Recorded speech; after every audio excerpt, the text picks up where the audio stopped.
بسم اللہ الرحمن الرحیم۔ السلام علیکم۔ فلسطین سے محبت کیوں ہے؟ آپ کے بچے بھلے آپ سے پوچھیں یا نہ پوچھیں، آپ انہیں یہ ضرور بتایا کیجیے کہ ہم فلسطین سے اس لیے محبت کرتے ہیں کہ یہ فلسطین انبیاء علیہم السلام کا مسکن اور سرزمین رہی ہے۔ حضرت ابراہیم علیہ السلام نے فلسطین کی طرف ہجرت فرمائی۔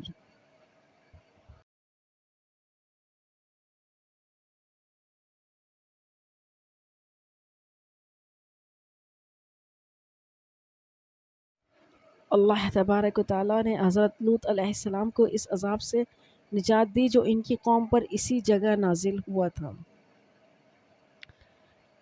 حضرت داؤد علیہ السلام نے اسی سرزمین پر سکونت رکھی اور یہیں اپنا ایک محراب بھی تعمیر فرمایا۔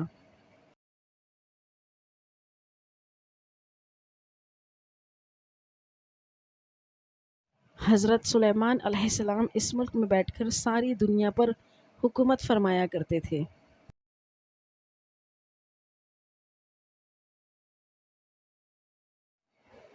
چیونٹی کا وہ مشہور قصہ جس میں ایک چیونٹی نے اپنی باقی ساتھیوں سے کہا تھا، اے چیونٹیوں اپنے بلوں میں گھس جاؤ، یہیں اس ملک میں واقع اسقلان شہر ایک وادی میں پیش آیا تھا جس کا نام بعد میں وادی نمل رکھا، چیونٹیوں کی وادی رکھ دیا گیا تھا۔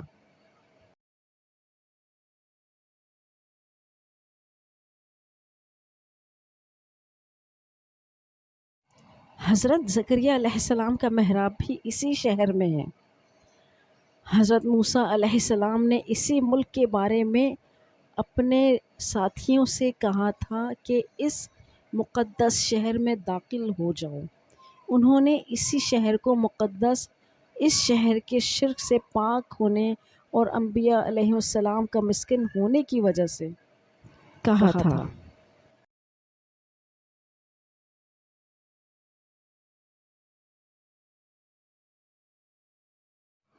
اس شہر میں کئی معجزات وقوع پذیر ہوئے، جن میں ایک کنواری بی بی حضرت مریم کے بطن سے حضرت عیسیٰ علیہ السلام کی ولادت مبارکہ بھی ہے۔ حضرت عیسیٰ علیہ السلام جب ان کی قوم نے قتل کرنا چاہا تو اللہ تبارک و تعالیٰ نے انہیں اسی شہر سے آسمان پر اٹھا لیا تھا۔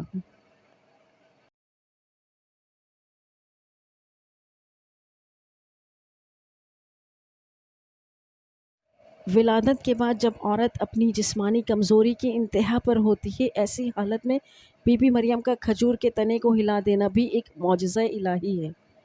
قیامت کی علامت میں سے ایک حضرت عیسیٰ علیہ السلام کا زمین پر واپس تشریف اسی شہر کے مقام سفید مینار کے پاس ہوگا۔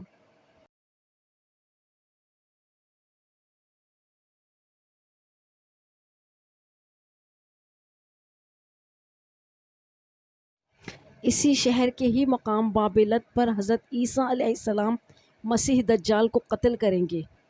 فلسطین ہی ارض محشر ہے، اسی شہر سے ہی یاجوج و ماجوج کا زمین میں قتال اور فساد کا کام شروع ہوگا۔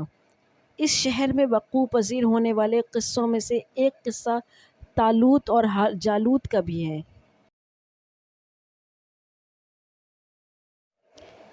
فلسطین کو نماز کی فرضیت کے بعد مسلمانوں کا قبلہ اول ہونے کا اعزاز بھی حاصل ہے۔ ہجرت کے بعد حضرت جبرائیل علیہ السلام دوران نماز ہی حکم ربی سے نبی علیہ السلام کو مسجد اقصی یعنی فلسطین سے بیت اللہ کعبہ مشرفہ مکہ مکرمہ کی طرف رخ کرا گئے تھے۔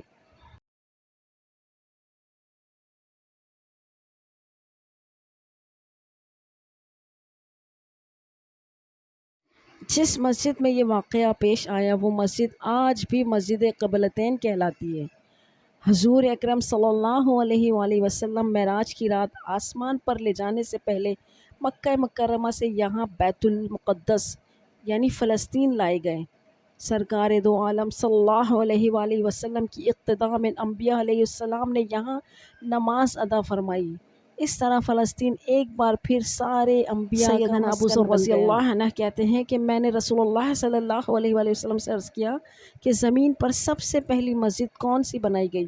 تو آپ صلی اللہ علیہ وآلہ وسلم نے فرمایا کہ مسجد الحرام یعنی خانہ کعبہ۔ میں نے عرض کیا کہ پھر کون سی مسجد بنائی گئی؟ تو آپ صلی اللہ علیہ وسلم نے فرمایا مسجد الاقصی یعنی بیت المقدس۔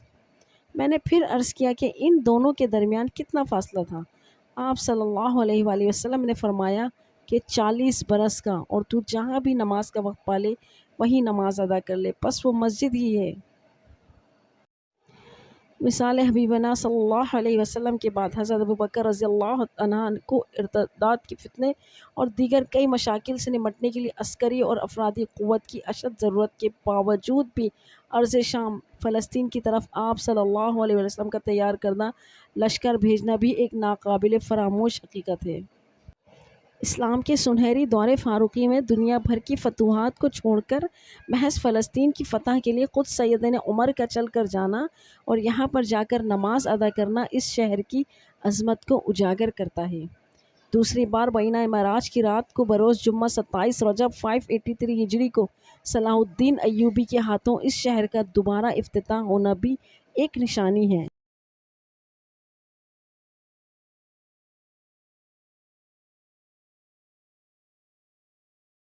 بیت المقدس کا نام قدس قرآن سے پہلے تک ہوا کرتا تھا۔ قرآن نازل ہوا تو اس کا نام مسجد اقصی رکھ گیا۔ قدس اس شہر کی اس تقدیس کی وجہ سے ہے جو اسے دوسرے شہروں سے ممتاز کرتی ہے۔ اس شہر کے حصول ارث رومیوں کی جبر و استبداد سے بچانے کے لیے 5000 سے زیادہ صحابہ کرام رضوان اللہ علیہم اجمعین نے جام شہادت نوش کیا، اور شہادت کا باب آج تک بند نہیں ہوا، سلسلہ ابھی تک چل رہا ہے۔ یہ شہر اس طرح شہیدوں کا شہر ہے۔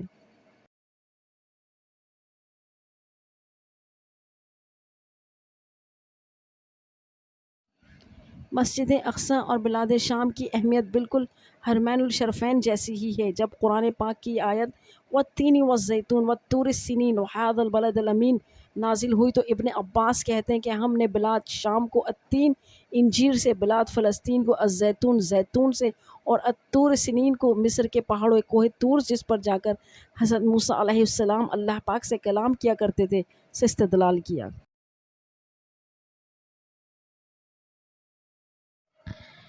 اور قرآن پاک کی یہ آیت مبارکہ جو یہاں درج ہے اس سے بھی استدلال کیا گیا کہ امت محمد صلی اللہ علیہ وآلہ وسلم حقیقت میں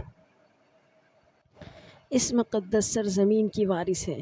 فلسطین کی عظمت کا اندازہ اس بات سے لگایا جا سکتا ہے یہاں پر پڑھی جانے والی ہر نماز کا اجر 500 گنا بڑھا کر دیا جاتا ہے۔ اللہ تعالی ہمارے دلوں میں بیت المقدس کی محبت ہمیشہ سلامت رکھے، آمین۔